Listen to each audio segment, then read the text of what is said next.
It's not the sort of thing any prime minister wants to say in an election year. We welcome the ethics commissioner's investigation. Welcome or not, the ethics commissioner is digging into the SNC-Lavalin controversy, trying to find out if the prime minister or his staff pressured Jody Wilson-Raybould to go easy on the company.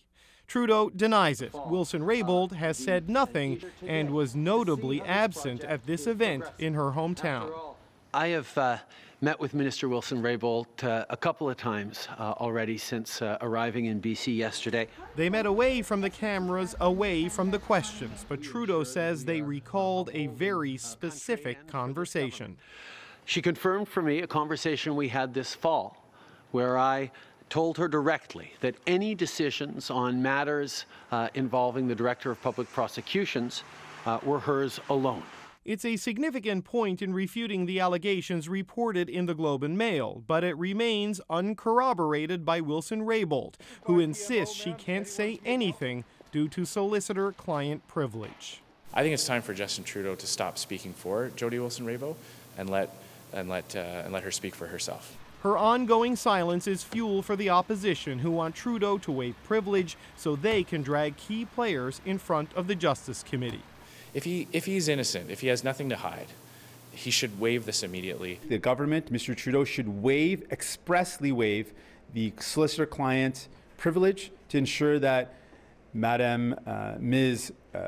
Wilson-Raybould can actually comment and disclose information about what really happened. Trudeau hasn't ruled it out. The issue of solicitor-client privilege is not a simple one, so I have asked our Attorney General to provide me with advice on this matter. But the new Attorney General hasn't provided that advice, and when asked about it today, he gave a litany of no comments. And it would be very inappropriate for me to give any comment on that, so I can't comment on it. And so I really can't answer that question. In both official languages. Je ne peux pas faire des commentaires là-dessus. So, David, the Prime Minister is saying that he spoke with Wilson-Raybould and reassured her that the decision was hers. And why did Justin Trudeau feel the need to do that?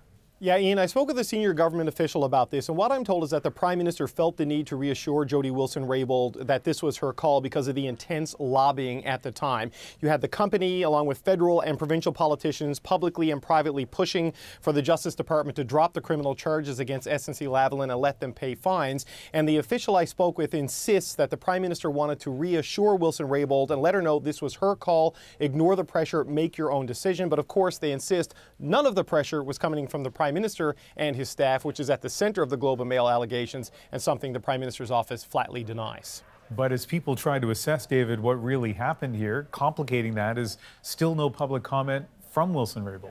Yeah, the problem is the Prime Minister's version today is completely uncorroborated. She has not said anything. I sent an email to her office today saying, look, can you simply corroborate the version of events that the Prime Minister outlined today about this reassurance? I still haven't gotten a reply. All right, David, thank you. You're welcome. So what would happen if the Ethics Commissioner finds a violation in the ethics law? Well, there aren't actually any sanctions. The biggest price they'll pay for their offense would likely be being publicly named in the Commissioner's report. So why the apparent slap in the wrist? The Conflict of Interest Act that came into effect 12 years ago says the purpose is to encourage compliance with this act rather than to punish.